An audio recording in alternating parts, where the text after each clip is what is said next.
And ready to go live. Oh, here we are, Emilie. We're live. For a second, it stopped. Like, I don't know. I'm thinking about it. Now we are live. Here we are, Emilie. I'm in UK, and you are. Tell me again. Where are you? I'm in Vermont right now. Right. Are you in lockdown? Are you free? What's your situation? I'm not locked down. There are a lot of restrictions. I'm not really doing much, just out of safety, but there's no like strict lockdown the way that there is over there. All right. Got it. Yeah. We are at our third lockdown. I'm starting to lose the count, because it's 1, 2, 3, 4, third lockdown. But I see, for instance, in Italy, my fellow Italians, Italy is a bit in front.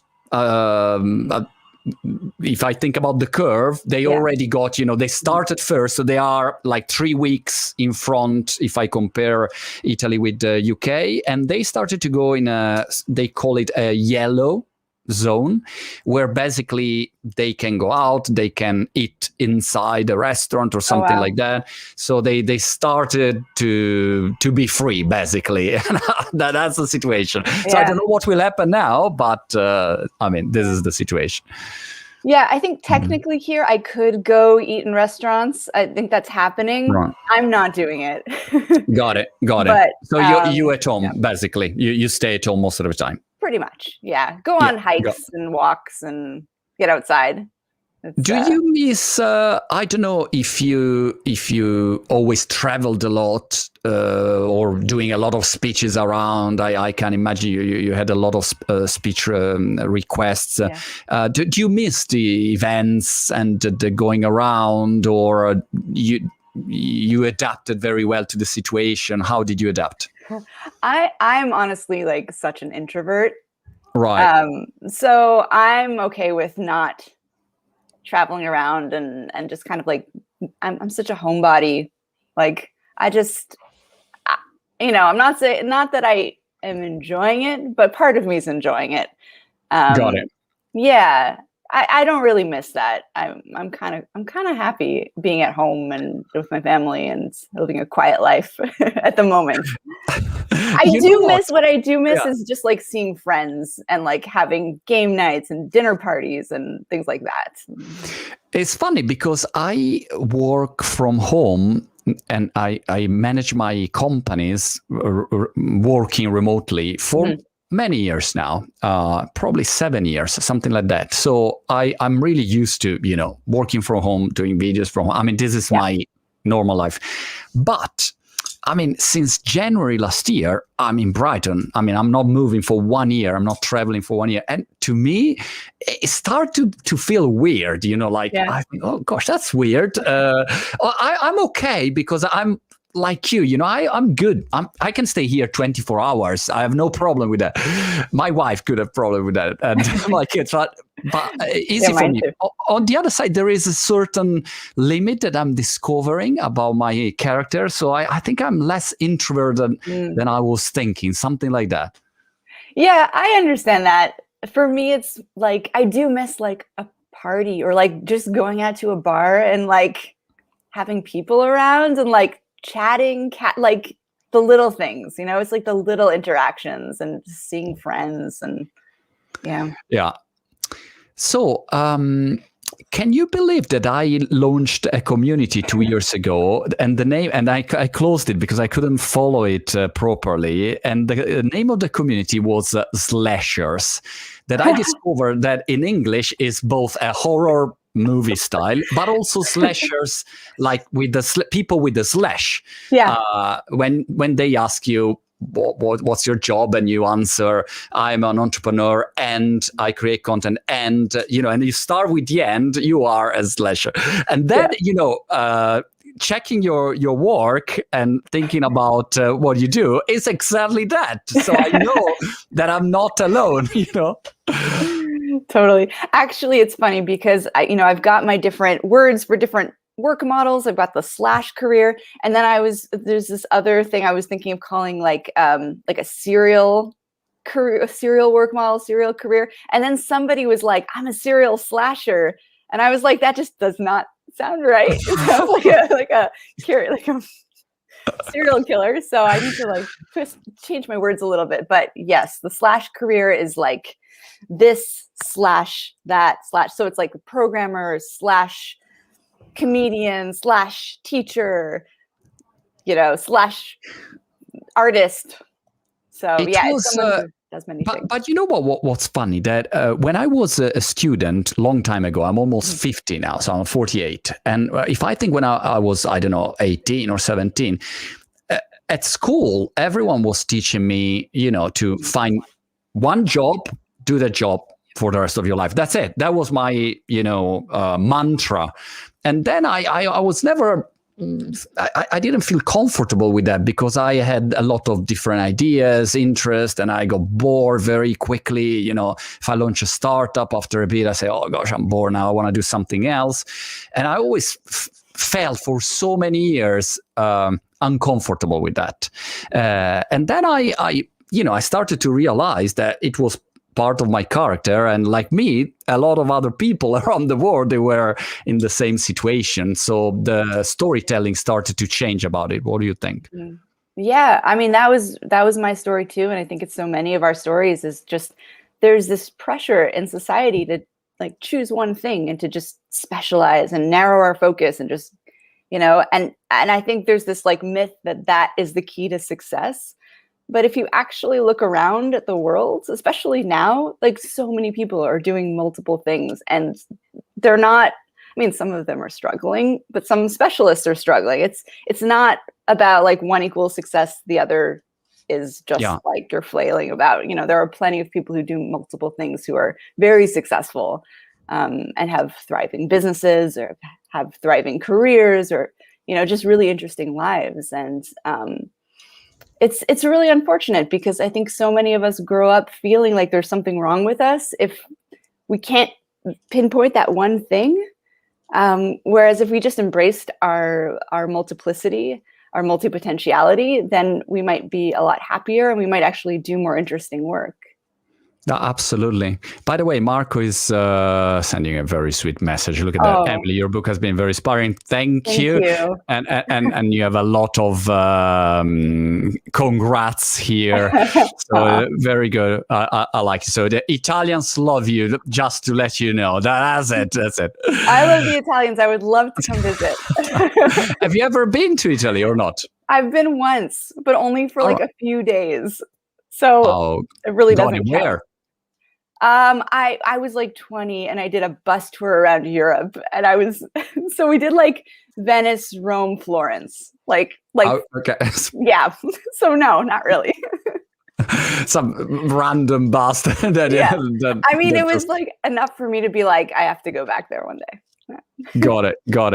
You know what? The other thing that to me was life-changing about this topic was when I was a professional table tennis player in my all right, nice university period, and I was doing that job, and I always had the problem. I could do multiple things, but I was not really strong in one, shot. You have some players that maybe have one fantastic backhand. That's it. Is their key to win. And I had many different things. So nothing was really incredible. And so I was always struggling and punishing myself and thinking, oh gosh, I have to find my one thing, And then one day I met this coach and he said, look, you are a very eclectic player, so that's your strength. You don't have to reduce to one to be good. So that was inspiring for me. And it was in sports, same problem.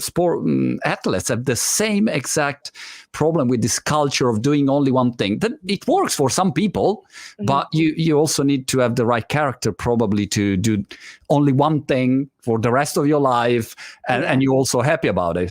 Yeah. And I think that there's this idea that like you either are the best or like your work doesn't matter at all. And I think that's just like not true. Like you can do really good work, even if you're not like the most technically skilled person at like your work is still valuable, still important. You can still make a difference. You can still, and maybe even do something a little bit more original. Like I think creativity doesn't necessarily come from the people who are like at the top of their game. It more comes from like the people who look at things a little bit differently, or blend together two different areas. So I think they're just different skill sets. Yeah. How do you answer to the critics that say, well, but if you do a lot of things, you bad in everything, you never be good in one thing? Yeah, I mean, I think just look around, just look at all the examples out there of people who are doing many things and are very good at them. It just doesn't hold up in reality. It's like, it's really easy to say that if you're not good at one thing, you're going to be bad at everything. But that just hasn't been my experience in terms of what I've seen out in the world. Got it. And by the way, Elon Musk is doing Tesla, SpaceX, Neuralink, the thing, and I don't know, every day. Ultimate multi-potentialite. Yeah. Another multi-potential, I don't know how would he call himself, a generalist expert, something like that, is Charlie Munger, the historical business partner of Warren Buffett, is another guy who can go into 100 million different areas and he knows about everything, and you think, wow, this guy is impressive. So there are so many people now that are also can be a good example. Yeah. And then the other thing is like, it's not like you're starting from scratch every time you pursue something new. Like a lot of the skills that you pick up along the way are applicable in different areas, in different fields. So like I went to film school, and I studied kind of media and I've done a lot of writing in different areas, and like I use those skills when I'm running my business. And I don't have the best lighting right now, but so maybe it's not the great example, but like I can like make a good video if I need to. Yeah. And I've got like a background in web design, and even though I'm not a web designer, I use those skills when I'm working on my website and, working on a new project. So like those skills, we pick them up, even if we don't ultimately end up doing that other thing, and we use them in other ways. And if someone today asks you what you do, what's your main answer? Oh my God. I think it depends who I'm speaking to. I have a few different answers. But I think basically I'm an author and a community builder. That's the most succinct way I've found to sort of. Right. So you mainly focus on your community in this moment. I mean, that's mostly what I'm doing. And there's various different activities that go into that. Like I lead like online discussions, and I write articles, and send a lot of emails, and all kinds of different things. And all the activity related. But I think it's all about building community for me. Yeah. Got it. And about community, what are your best lessons learned to run a community in a better way? One thing that's worked really well for me is being authentic. Sort of just kind of, if I'm having a hard day, sometimes I'll share that. People really like it when you're down to earth and you just seem like a regular person, and that just works better for me also. I'm very much not like, I don't try and be some kind of guru or like perfect like media personality or whatever. I'm just me, and I think people really resonate with that. I also look for the strengths in other people, and I try and lift those up in our community. So we've got a lot of member-led workshops. I run a community of multi-potentialites, so people with a lot of different skills and a lot of different experiences. So if I see someone who has a certain background or a certain skill set, I'll kind of invite them to run a workshop, or however they'd like to get involved. However they'd like to get involved. Yeah. Got it. But I saw that the community is not open in this moment, but you can join the waiting list or something like that. Do you open it like twice a year or something like that? We open the community once a month. All right, got it. Okay. It actually was open yesterday, so you just missed it. Oh, gosh. All right. Okay. So you open once a month. In this way, you let not too many people come in. So it's a more gradual, I don't know how you say, onboarding. Yeah. Yeah. Yeah, because it's mostly for our existing members, just so that people don't get overwhelmed by just new people coming in all the time.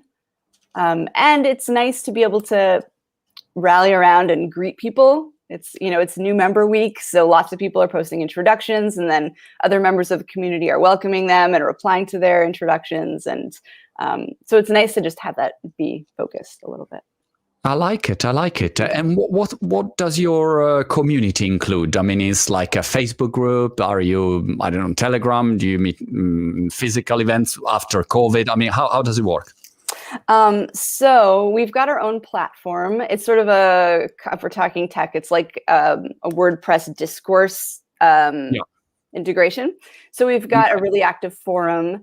And we've got groups for different, multi-potentialites have all kinds of different interests. So we've got like a writers group and a musicians group and like a travelers group and all kinds of groups. And then we've got a lot of live events that we run on Zoom, like 5 to 9 events every week. Right. So we do, I lead co-working. Sorry. Did you say 5 to 9 every week? Yeah. We have a lot of events. Yeah. And a lot of them are member led. So it started out with just like me and my team running events like, a few times a month. And then all these multi-potentialites in all these different groups are like, I want to start like a regular entrepreneurs group. I want to start a regular accountability group for musicians. Like all kinds of things have come up on the calendar, and now we've got a very busy calendar. And especially since COVID, people have gotten very, very involved, and it's great to see. It's really awesome to see people kind of using the community in that way. One problem that I had with my community was trying to select some sort of selection of the right people. At the end, we try to do a good selection because, maybe someone from outside think, the Emilie community is great, but then when he's inside is not the right person. Right. Or so this matching for me was very difficult. How are you solving it? I mean, I think because we're a sort of a weird community and most people who join, I have seen my TED Talk and they identify as multi-potentialites. I don't know that we're really having that problem. I mean, it's not a fit for everybody, but I think because my personality is like out there already, people kind of know what to expect to some degree. I don't know. Got it. Interesting. By the way, there is, you have a lot of fun in it, and it really consider this because I say, all right, I give you just a couple, otherwise it become a list of. I love your book, Emilie, Sarah. Good. And then we have Enrico. Emilie, you've been such an inspiration for many guys. Thank with the little heart. Aww. I mean, I will stop there, but. No, interesting. And then there are other. There is one. Look, there is a mix Italian and English. Sarah, Emilie, sei state. Do you speak a bit of Italian? Or I don't. All right. She says, sei state se una grande ispirazione means you have been and you are a great source of inspiration. And and also she wrote it in English. Very good. Thank so you. Interesting, yeah. So you have a lot of fans there because I think it's such an important topic for everyone. And everything exploded after your TED Talk, or was also like that before, or that was the key moment? So I was running Putty Like and publishing articles for about 4 or 5 years before the TED Talk. And it was sort of like a slow, steady growth. People would find me and become part of the community. But then when the TED Talk went viral, it was like everything doubled overnight. And things kind of exploded. I think it was important that it happened a few years in because I felt more prepared and I felt like I knew what I was talking about a little bit more. If it had happened right at the beginning, I don't know. But it's been a lot. I've been at this for 10 years, and the TED Talk helped for sure. But it's been a lot of work too. Before in the comments, I saw 3-4 people saying what to do if you are stuck. Maybe you don't know exactly where to go. You're not really passionate about something very specific. Do you have any suggestion to approach this starting line in the best way? Yeah, I'm a fan of a lot of brainstorming. So you could sit down with a piece of paper and try and get all of your interests and passions and projects and ideas out on the page, just so that they're not just like swimming in your head, but it's there. And from there, you can start sort of putting stars next to the interests that really excite you, and then sort of crossing out the ones where you're like, okay, I've done that in the past, but I don't really need to pursue that right now. And then just starting to kind of explore a little bit, try things out on the side. You don't need to like pick one thing now and then just like commit 100%. You can kind of experiment and try things out and see where things lead. I feel like we put so much pressure on ourselves to like find the thing.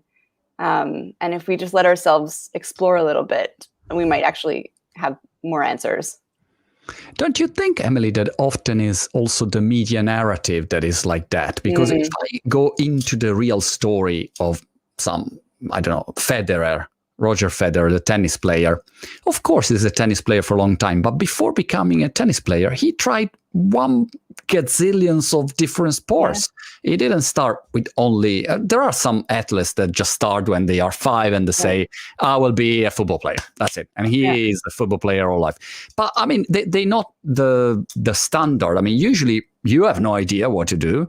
So you try and then test different things. But media always portray these great, incredible people, and you think, oh gosh, to be like that, I have to start now. Next 50 years, I just do that. Yeah, I think you're right. I think there's this like romantic idea that like, oh, like this person's a doctor, and then they were like, they knew they wanted to be a doctor when they were 4 years old, and they had their like toy stethoscopes, and like or like the writer, like she wrote her first novel when she was 8. Like it's like this romantic idea that's so unrealistic and like makes it so hard for the rest of us. I think it would be great if the media talked a lot more about all the different things that people do instead of just highlighting one path, because it's not it's not newsworthy probably saying, Monty, he's in Brighton, he does a little startups and also a few videos and also dishwashing pretty good, and right, it's better, if you find someone say, oh gosh, for the last 35 years he was incredible in picking the garbage with one hand. Wow, incredible. So probably it's just newsworthy that way. There was another question from Giovanni asking if you have a morning routine. I have a morning routine. Do you have any multi-potential routine that could be interesting or not? Well, maybe this is because I'm a multi-potentialite, but whenever I come up with a morning routine, it lasts like a few days, and then I'm like, I need to do something new. But I do, I've been like trying to meditate most mornings and stretch, and that's like a newer thing, but I'm maintaining it, and I just keep it simple. Nothing too crazy.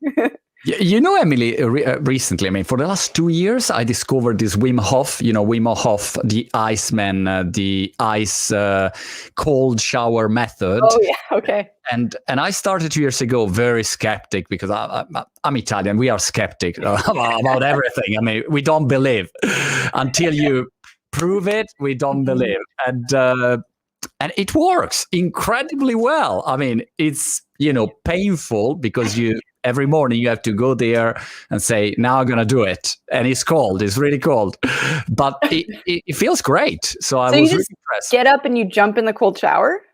So what I do, I start with a hot shower, normal shower, and then I have a timer, stopwatch, and I say, all right, today what should I do? 1 minute or 2 minutes? And it's a big difference between 1 minute and 2 minutes. So when I really feel very well, I say, all right, I'm going to do 2 minutes.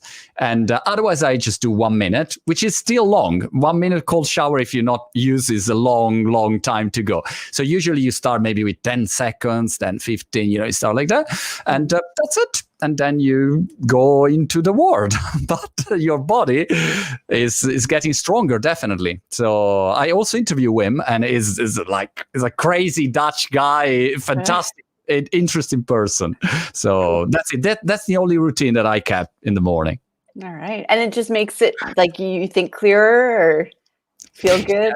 That the idea behind is that your immune system gets stronger, because basically it's like doing arterial fitness. You're inside your veins, they restrict and then to protect the body from the cold, and then open up. So it's like doing abs for your arterial system, something like that. That's the idea. But it's incredible. There is a lot of research now, of course, and science behind. But that's the only routine. No, and another routine that I got is hanging. Just hanging. Oh yeah, I've heard good things about that. Yeah. Oh my goodness. Are you familiar with Ido Portal? The Israeli I've heard that name. I have a friend who's really, really obsessed with that stuff. Yeah. Interesting. And I also was very, cynical about it. I thought, come on, hanging. What can hanging do? Hanging is incredible. I mean, you just stay there. Hang is free. You don't have to pay anyone. You just stay there. And 7 minutes during every day in little chunks, small chunks of time. And it works fantastic. So that's it. I didn't want to bore you with my... No, it's super interesting. I sometimes do the 7-minute workout. Are you familiar with the 7-minute workout? No, I read about all the 1 minute workout, 2 minutes, but 7 minutes, I don't know the 7 minutes. What does it do? There's some science behind it. But it's just kind of like a mix of different body weight exercises. Like you do 30 seconds jumping jacks, then you take 10 seconds off, and you do like 30 seconds of push-ups, 10 seconds off. Then there's like squats. There's just a bunch of different things, and it's 7 minutes. And by the end of it, if you really push yourself, you're exhausted. Wow. Yeah, I've been doing that in lockdown a little bit, like during COVID. Okay, I did dry January. Actually, I'm still in dry mode. That's the other habit of this period. But for the rest, anyway, what are your next projects that you're working on that you can reveal after this period that is so crazy? By the way, when do you think this period will end and we'll start to have a different life? Like in the 90s? I have no idea. All right. I don't know. I mean, hopefully things will get back to normal this year, but who knows? Yeah. Right. Yeah. Okay. So how do you plan for the next 12 months? What's your... I mean, so for me, like our community has been super active during COVID. So it's been a little bit of what's the term I'm looking for? Like an unexpected benefit, or like a kind of, and it also has made me feel like my work is more important. Not that I didn't feel that before, but when COVID hit, I just felt like I've got this community of hundreds of people. People are scared. People are out of work. People are at home. And like, I need to I want to kind of step up and like bring everyone together and do what I can for my community. And so I started running like weekly co-working sessions and just, getting more involved. And that's been really amazing. So I want to keep that up. And I've got a few projects. I've got, I wrote, this is totally outside of my main work, but I'm a multi-potentialite. So yeah, I mean, I would expect that. Yeah. So I wrote a tennis book. What? Is a table tennis book. That would be an incredible news for me. I wrote a TV pilot, like an episode, and so I'm working with a production company now, and we're going to be pitching that. So we'll see. It's a teen drama. Interesting. And that's something new and exciting. Yeah, I mean, I've got a little bit of a background in film. It's something I've always wanted to do, but that's happening now, and it's pretty exciting.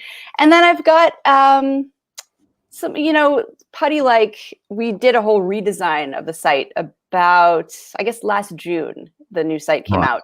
And I really wanted to make this shift from like a personal blog to a multi-author media site, something that's less about me and highlights a range of different voices, different multi-potentialites from different backgrounds. So we've been doing that, and I want to keep improving that and just making it better and better. And I don't know. I just kind of want to like improve everything that we're doing, and just nothing crazy. Like, I don't have any big plans to like change anything massive in the community, but got it. Yeah. So you're not going to Mars anytime soon, basically. Not anytime soon. Yeah. More. Got it. By the way, I saw this incredible return to the newsletter. This morning, they sold a company. It's called The Hustle. They sold it to HubSpot, and it was just a newsletter, like a daily newsletter. And I saw Twitter buying a newsletter platform reviews. So probably, like, I don't know if you are also focused for your community just on a newsletter, like in the old days. It's coming back. Yeah. Yeah, that's interesting. I mean, I've just done a weekly newsletter every week since the beginning. And it's, I mean, especially at first, it was huge because I would just be really personal in my newsletters, and I would encourage people to reply. I can't do that now because it gets a little overwhelming, but I think it was really a big part of building the community and kind of having people feel like they're involved and getting them involved. Yeah. So that's interesting. What about Clubhouse? Is Clubhouse viral there or not? I don't know. Everyone keeps inviting me to Clubhouse. I haven't. Someone invited me today, and I was like, I've got another thing. Right. Zero. I haven't been in there yet. Okay, got it. It's exploding. I see, like, it's I don't know. It's really exploding in an incredible way. So, do you think it's gonna stick around? Yeah, I think so. It's not, like. I don't know how nerdy you are on the platforms, but do you remember Meerkat? When Meerkat at South by Southwest exploded, it was a live stream on Twitter.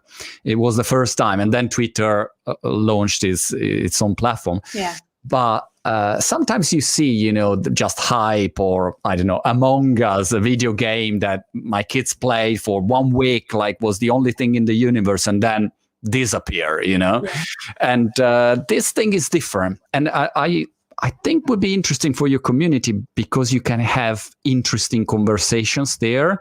Mm-hmm.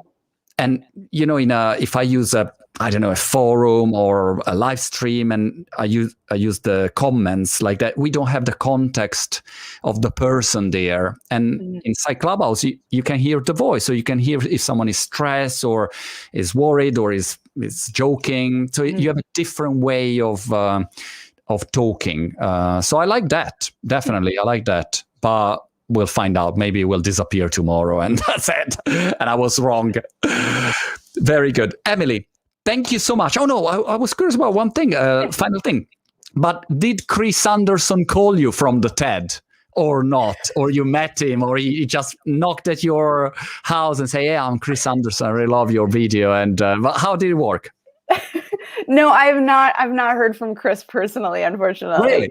Yeah, no. I've heard from different people who work at TED. Right. No, the way that happened was I did a TEDx talk in Bend, Oregon, and the video went up, and it did all right, and it was on YouTube and everything. And then a few months later, I got an email from TED, and they were like, "We're featuring your talk tomorrow." And then it was on the front page of TED.com, and then everything was it was like, whoa. Wow. Crazy. Yeah. Wow. It was wild. And when you do, there's like thousands of TEDx events all the time. Like there's so many, and only I think 1% of them get featured on TED. And I was just the whole time I was like, I know it's unlikely, but I need to like do my very best, prepare the best talk I can, like just prepare if there's even a chance. And I'm so glad that I did. I've decided to never attend a TEDx because I only will attend the TED.com, which means I will never be on TED.com. That's my decision. No, it's fantastic. It's very rare that a TEDx talk get picked and going home. There is a fantastic selection, which is probably the main reason of TED success, I think. A great selection, and they pay a lot of attention about the speakers and the content. Yeah. And I just knew that I had something that people would resonate with. You know, this idea of being a multi-potentialite, someone with many passions. Like it's like out there, and other people have spoken about it, but I just felt like I could, get this message across in a different way. Yeah. Love it. Emilie, thank you so much. How to be good at everything. How to be everything is. I think it's fantastic. Also, the title. How did you decide the title? How to be everything? Oh, that was so hard. I think it was actually my agent's idea to come up with that title. I was like, I want multi-potentialite in the title, and she was like, no one's going to know what that is. And but it's just what I was writing about. And she was like, how about how to be everything? And I was like, all right, it's got a certain ring to it. Fantastic. I recommend, by the way, Gennaro started to read. I started to read How to Be Everything, Extraordinary Coincidence. And here we are. I suggest you Emilie's book and go to check Emilie's work. What's the best website to go to see everything you do? puttylike.com, PUTTYLIKE. Fantastic. puttylike.com. And Emilie, let's keep in touch. And next time, let's do some multi-potential thing together in Brighton or in Vermont. Fantastic. Sounds great. All right. Thanks so much. Bye-bye.